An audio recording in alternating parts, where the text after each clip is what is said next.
आइए आज आपको बताते हैं देश के उन नेताओं के नाम जो सांसद नहीं हैं फिर भी उनके पास राजधानी दिल्ली में सरकारी बंगला है। सरकारी बंगला उनके पास क्यों है, किस वजह से है, इस बात की भी चर्चा कर लें। 6 नेता हैं और आपको सबसे पहली बात बता दें कि इनमें बीजेपी के भी नेता हैं, इनमें कांग्रेस के भी नेता हैं और इसमें दूसरे दलों के भी नेता हैं। वजह क्या है और इनके नाम क्या है, हम सब आपको विस्तार से बताते हैं। प्रेस जागरण में आपका स्वागत है। सिमरनजीत सिंह मेरा नाम है। राहुल गांधी कांग्रेस के पूर्व अध्यक्ष, लोकसभा की सदस्यता उनकी चली गई एक आपराधिक मानहानि के मामले में, और जैसे ही उनकी सदस्यता जाती है कुछ घंटों के भीतर ही उनको बतौर सांसद जो सरकारी बंगला आवंटित किया गया था उसको छीनने की प्रक्रिया शुरू कर दी जाती है। राहुल गांधी को नोटिस थमा दिया जाता है। राहुल गांधी भी नोटिस लेकर कहते हैं कि नियमों का पालन करेंगे, जो तय वक्त आपने दिया है उस वक्त में बंगला खाली कर देंगे। राहुल गांधी ने भी बड़ा दिल दिखाया। लेकिन क्या बिना सांसद रहे सरकारी बंगले में नहीं रहा जा सकता?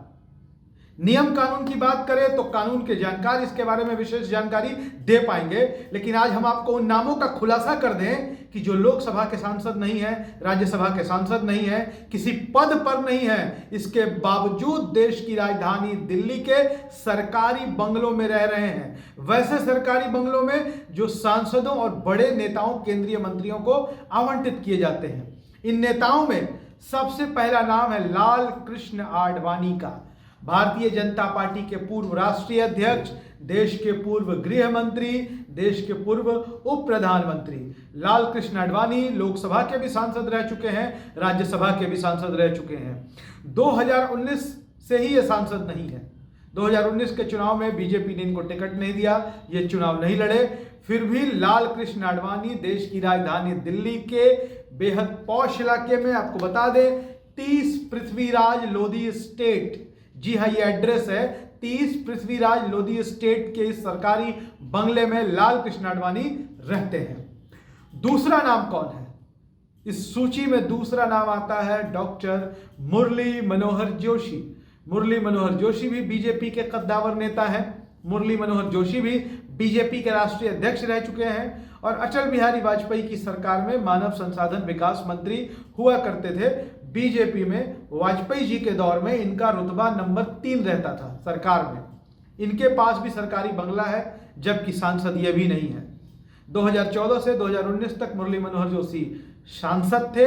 जोशी का कार्यकाल समाप्त हो गया, जोशी चुनाव नहीं लड़े और 2019 से लेके आज तक मुरली मनोहर जोशी भी लाल कृष्ण आडवाणी की तरह सरकारी बंगले का आनंद ले रहे हैं। अब आपको बता दें कि इनके बंगले का एड्रेस है 6 राय सिन्हा रोड, नई दिल्ली। अब आडवाणी को और जोशी को ये सरकारी बंगला क्यों मिला है अब तक, जबकि वो सांसद नहीं है? तो इसके पीछे तर्क दिया जाता है कि सुरक्षा कारणों की वजह से इन लोगों को सरकारी बंगला अलॉट किया गया है।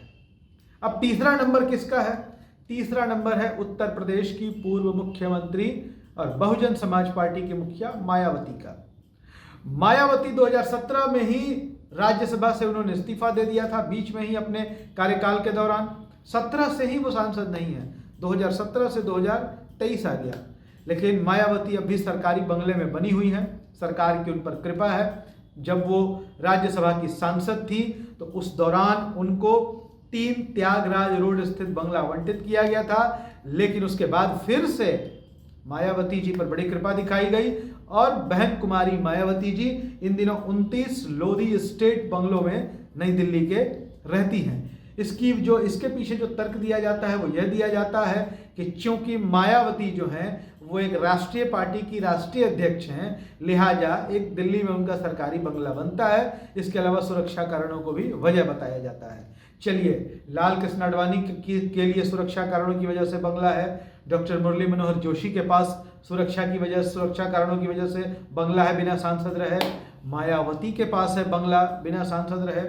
लेकिन एक नाम जो आपके बीच आ रहा है वो आपको चौंका सकता है। वो नाम है आनंद शर्मा का। जी हाँ, आनंद शर्मा कांग्रेस पार्टी के नेता रहे हैं, आज भी G23 के सदस्य भी रहे हैं। आनंद शर्मा की सदस्यता भी राज्यसभा के सांसद थे, वो 2022 में ही समाप्त हो गई, लेकिन अब भी उनको सरकारी बंगला आवंटित है, कोई छेड़छाड़ नहीं किया गया है। डॉक्टर आनंद शर्मा जो हैं वो 28 लोधी स्टेट के बंगले में रहते हैं। अब इस सूची में पांचवा नाम जो है, पांचवा नाम भी आपको आश्चर्य में डाल सकता है, नहीं भी डाल सकता है। गुलाम नबी आज़ाद एक दौर में कांग्रेस पार्टी के बड़े नेता हुआ करते थे, जम्मू कश्मीर के मुख्यमंत्री हुआ करते थे, केंद्र में मंत्री हुआ करते थे, राज्यसभा में विपक्ष के नेता भी हुआ करते थे। बाद के दिनों में उन्होंने कांग्रेस छोड़ दी, अपनी नई पार्टी भी बना ली और दिल्ली की राजनीति से वो दूर जाकर जम्मू कश्मीर में राजनीति कर रहे हैं, लेकिन उन पर भी कृपा बनी हुई है। गुलाम नबी आज़ाद के पास अब भी सरकारी बंगला है और वो दिल्ली के 5 साउथ एवेन्यू रोड में है। अब इनके लिए भी कहा जाता है कि चूंकि जम्मू कश्मीर से आते हैं, ऐसे में सुरक्षा कारणों की वजह से इनसे बंगला नहीं लिया गया है। इस सूची में जो एक और नाम आता है वो नाम बहुत कम लोगों के जहन में होगा। YS चौधरी पूर्व सांसद हैं और नरेंद्र मोदी की पहली सरकार में ये केंद्रीय मंत्री हुआ करते थे, दूसरी सरकार में ये सांसद भी नहीं रहे और लोकसभा का इनका कार्यकाल भी समाप्त हो गया। माफ़ करिएगा, राज्यसभा का इनका कार्यकाल समाप्त हो गया अप्रैल 2022 में। इसके बावजूद ये अब भी इस बंगले में बने हुए हैं। सुरक्षा कारण इसकी वजह बताई जाती है। अब बात कर लेते हैं राहुल गांधी की। ऐसा क्या हुआ, ऐसा कौन सा पहाड़ टूट पड़ा कि राहुल गांधी से आनन फानन में चंद घंटे के भीतर बंगला खाली कराने के लिए नोटिस दे दिया गया? क्या राहुल गांधी के लिए सुरक्षा महत्वपूर्ण नहीं है? राहुल गांधी उस परिवार से आते हैं, उनकी दादी को आतंकियों ने गोलियों का शिकार बनाया, उनके पिता राजीव गांधी को आत्मघाती हमले में बम से उड़ा दिया गया।